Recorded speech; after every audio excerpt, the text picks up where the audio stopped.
Okay. Well, good morning, everyone. I just wanted to come by and share some things, and I really appreciate the media coming by because it's really important that we get this information out to the public. This is very critical path stuff that we're going through with this personal property debris removal. And so I'm going to share a statement with you, and then I'll take questions. I also have here today Mr. Henry Thompson, who has been the hands-on facilitator of this process for the city of Selma. So if you have any detailed technical questions that may surface during this opening statement, just let me know. We'll get him to have a conversation. The personal property debris removal, we refer to that as the PPDR. It will end taking right of entry forms for debris removal from private property at the close of business on Friday, June 16th. Friday, June 16th, that's the last day that we will be taking the right of entry forms. That is the actual application to be eligible, qualify for personal property debris removal. FEMA has accessed 141 and pre-approved that 141 properties located in the city limits of Selma, but we have only received 21 right of entry forms to date. That puts us critical path because that means that 141 properties that we know of are already qualified, but only 21 of them we are able to actually enter the property to remove the debris. This means that actually 120 owners who have actually been pre-approved have not given the city permission to enter their property. We have to have permission to enter their property. And please note that if your property has been pre-approved by FEMA, you still have to, it is still necessary, you still need to give the city authorization to enter your property and to remove tornado debris. We cannot go on your property without that pre-clearance. Completing the right of entry form gives the city that permission. The form can be picked up from and also returned to the city clerk's office, the city attorney's office, or the planning and development office. The list of properties that we're talking about is being provided today to you. The media will provide that list of properties to you, as well as we will be making it available in our social media and electronic media pages. But now I want everyone to be clear that this is about residential properties only. This is about residential properties only. This does not cover commercial properties. If your residential property is not on the pre-approved list and you need assistance with debris removal, you really need to pick up the right of entry form. You need to do that as soon as possible to make sure that it is turned in by Friday of next week, Friday, June 16th. This is critical. There are 120 that are out there. Now, there's something else about this process that's really important. I want people to kind of wrap their minds around. If your residential property is not on the pre-approved list, if you're not on this list that we're sharing today, and you actually need assistance with debris removal, you need to pick up and complete the right of entry form, and you have to do that right away. Also, you got to do that all the way. I'm repeating myself because I really want people to hear and understand how important this is. It has to be done before the 16th, before next Friday. Also, we have actually received 50 properties that were not on the pre-approved list that have requested assistance with debris removal, and the property owners have completed the right of entry form. In other words, in addition to the 141 that has already been approved, 50 additional residents have come in and completed the right of entry form. However, these properties will still need to go through the pre-approval process by FEMA before becoming eligible for debris removal. In other words, they kind of backed into the process. They came in and did the form, but FEMA has to now go back out to review them and pre-clear them for debris removal. FEMA is being notified about these requests, and FEMA will review these properties to determine the PPDR eligibility based on whatever timeline FEMA works under. Now, the final PPDR list, that last list, the one that will have all of the properties that will be eligible for removal, that final PPDR list of approved properties will be given to the debris removal company. That is the contractor that's before the actual debris removal throughout the city starts. Before we actually take it, they will get a list of all of those properties. And you remember that end of day Friday, I keep saying this, end of day Friday, next Friday, no right-of-way forms will be accepted into this process. So it is critical, it is very critical that people actually do these forms. We anticipate actual debris removal under the PPDR process to begin around the end of this month. Around the end of this month is when we expect that to happen. Once again, a right of entry form can be picked up and should be returned to the clerk's office, the city attorney's office, or the planning and development office. Also, I do have a copy of that form. I want people to kind of just see it. It is a real document. You need to come in. It is really simple. Anyone in that office can actually help you complete this form, but it is necessary that you do that. Also, we're making available again to the media the list of properties that have been submitted, and also the list of 20 that are really just, that have already been approved, the 21 that have been approved, and have completed the form. So that's the statement. Now, the urgency, and again, I appreciate the media coming out, but the urgent, I think you can kind of feel and understand the urgency. You got 141 properties that have actually been identified by FEMA as eligible, but only 21 of them have actually submitted the form necessary for us to come on the property. That's a problem. Folks, that means 120 of you are sitting out there, and at the end of next Friday, you're going to start calling and say, why they're not picking up my debris, and it's because you haven't given us permission to come on the property. That's critical. So we're asking and encouraging, if you still got debris on your personal property, you really need to come to City Hall. You need to go to the clerk's office, the city attorney's office, or you need to go to the planning and development office. The city attorney's office and the planning and development office are both on the second floor. The clerk's office is on the first floor. But you need to visit at least one of those offices, get the form, get it completed. Now, we've also been joined by our Dallas County EMA Director, Toya Stiles-Crusoe. She's available, and I think she has something that she may want to share as well today. So we're going to ask her if she would just come up and join me, and she can share the idea, the concept that we have to try to do some additional outreach for folks to get this done. But now, Friday is the last day. Come on, Toya, come on. Thank you for joining us. You're welcome. Good morning. The mayor and I, along with the Dallas County EMA, we will be conducting a tornado survivors follow-up meeting here at the city of Selma in the council chambers from 5 p.m. to 6 p.m. And this meeting is basically for those that were affected that may have any questions or concerns. And I know countless numbers of people are awaiting FEMA to approve that additional 18 months rental assistance. So we encourage everyone to please attend this meeting so we can put you in contact with the correct resources. Thank you.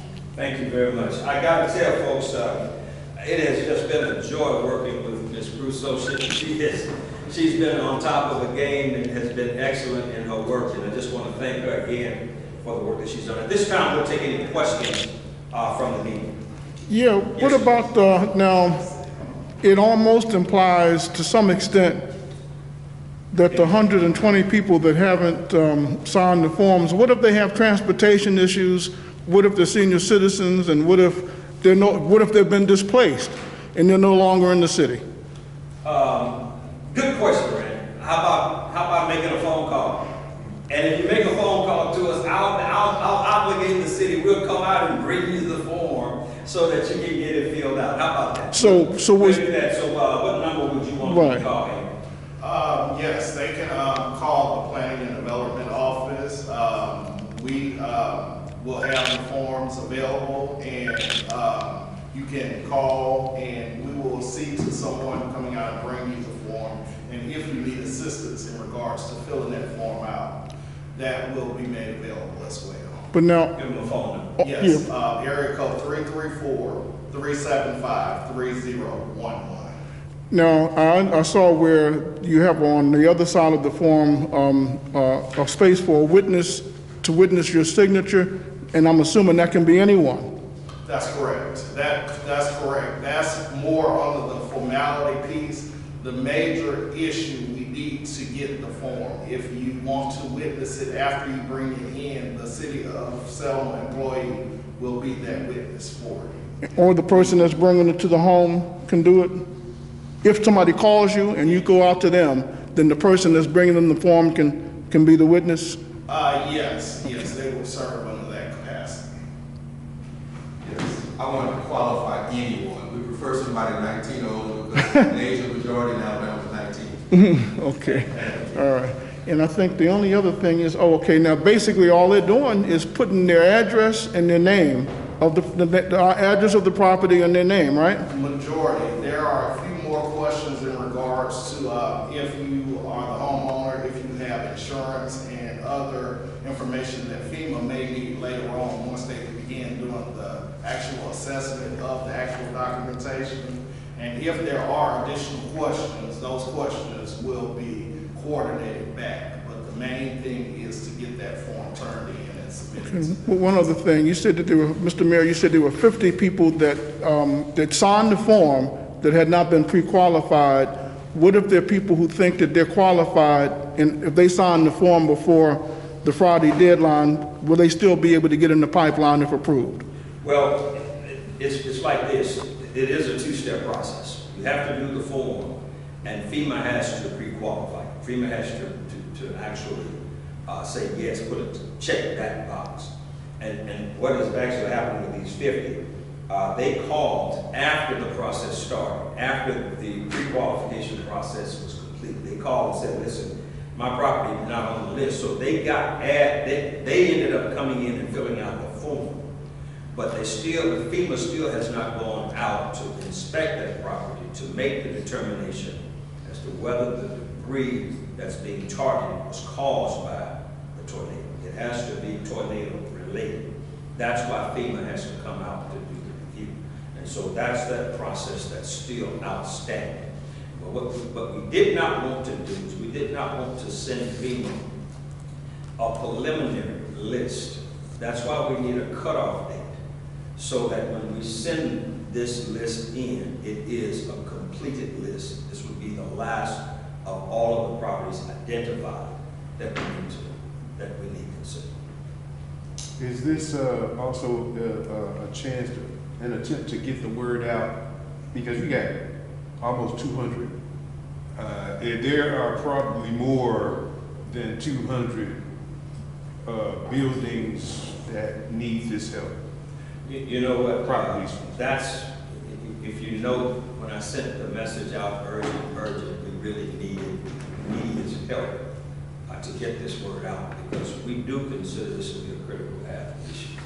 What we don't want to happen is to close that door and then people still have debris that's eligible for FEMA removal, but they have not signed one document that is required for this to happen. One of the things that we have, Ms. Crusoe and the city, one of the things that we have been emphasizing throughout this entire process is how critical it is to go step by step and to check every box.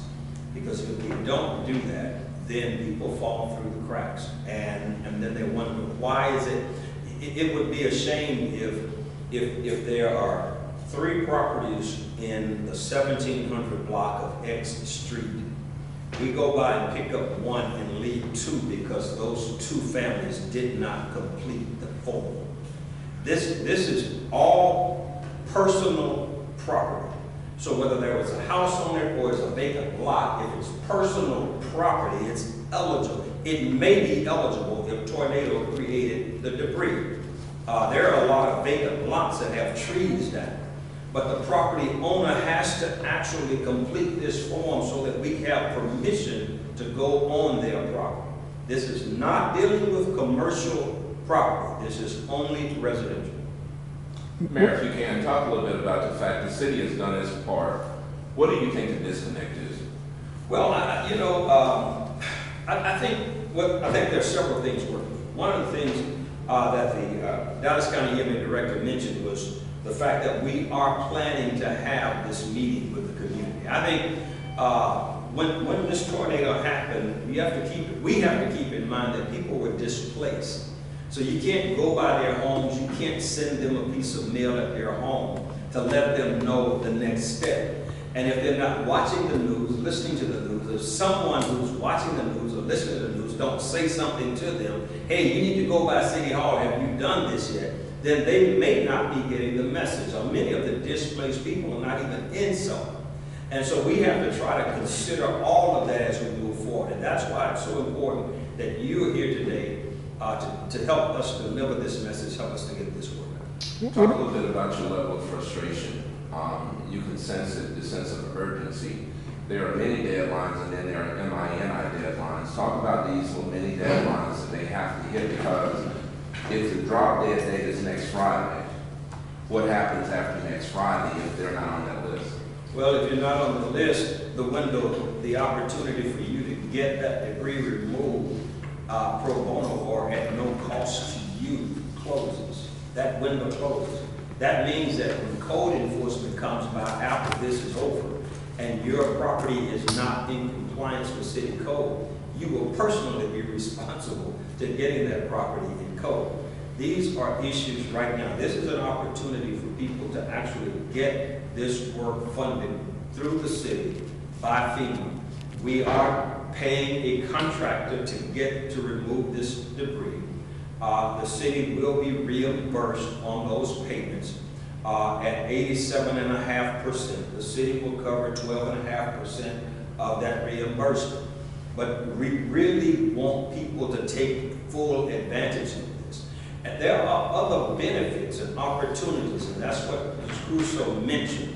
We really want to make sure that people fully understand what benefits and opportunities are still available. People are still waiting on resources and funds. We want them to know what the status is of their request and where they are in the process. We need to know if their process is bottlenecked so that we can kind of help shake things loose. A lot of times it's just a phone call. Sometimes it's just you didn't check one of the boxes, maybe one field that was not completed that was required on a form. But if we don't know that you're sitting there and you're waiting, you may be still in a hotel trying to get your property repaired or restored. You may be having trouble with your insurance company getting your reimbursements, covering your cost of your tragedy. But if we don't know who to send you to try to get legal help. There's legal help out there for people who need this assistance. But I can't fault the people. If you don't know, you don't know. But what I will say is that at the end of this process, what I want to do is make sure that the city, we have done as best we can to get this word out to the people so that people will have access to it. What about renters? Can renters authorize people coming on to the property owner's property? Excellent question, but the answer to that is no. It has to be the property's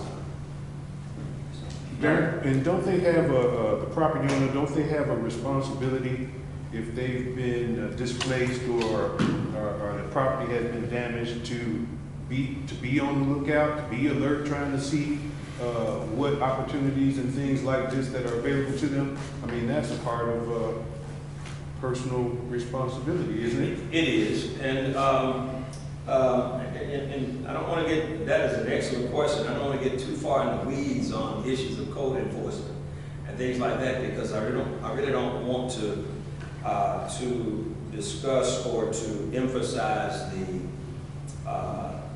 the code enforcement hammer in this. I'm really trying to express the need for grace solutions, if you will. And so if we can get people to just understand and appreciate that there's a grace solution here for you right now to get this debris out of your yard. If it is tornado related, when FEMA checks the box and say that it is and you've completed this form, which is a very simple form, then you're eligible to get this stuff moved out of your yard.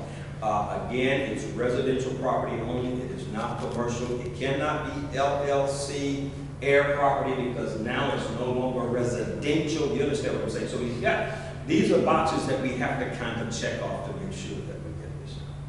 Mayor, if you can, I know you want to go down the road of grace and you want to go down the road of making sure that you're not hammering. However, comma, it comes to a point where it's not dealing with the residents. What about these absentee owners who are not here, that they're not experiencing what the city of Selma is experiencing? Do you have anything in your authority to make them come to the table? Because at some point it's going to become an eyesore for those who still live in Selma. Not only will it become an eyesore, it becomes a hazard. It becomes a danger to the neighbors because it is a haven for rodents, for snakes, things like that. There are tools that we can and will use, and that's that code enforcement arm.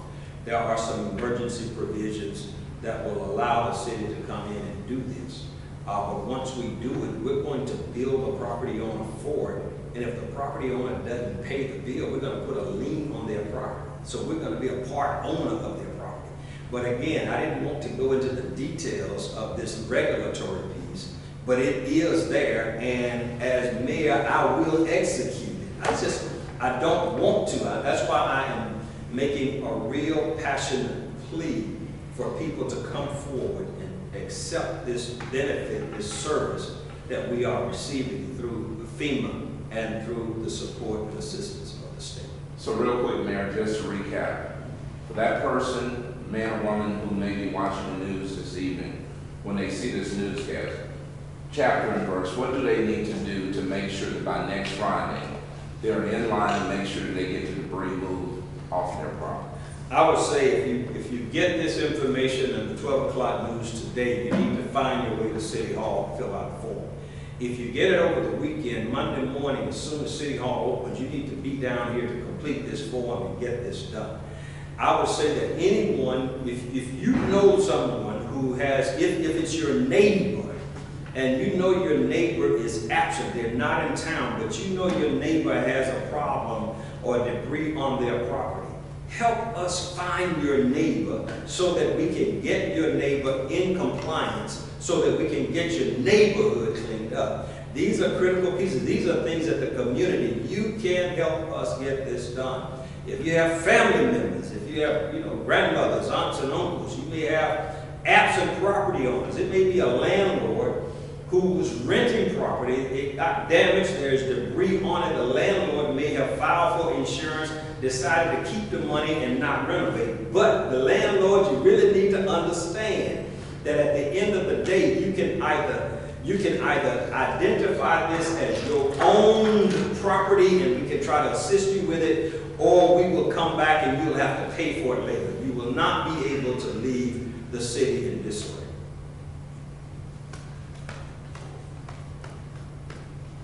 Okay, I think we have covered the bases here. Thank you all so very much. Do what you can to try to help us get this information out. We will be posting this list. Ms. Crusoe, you got a date you wanted to share with them?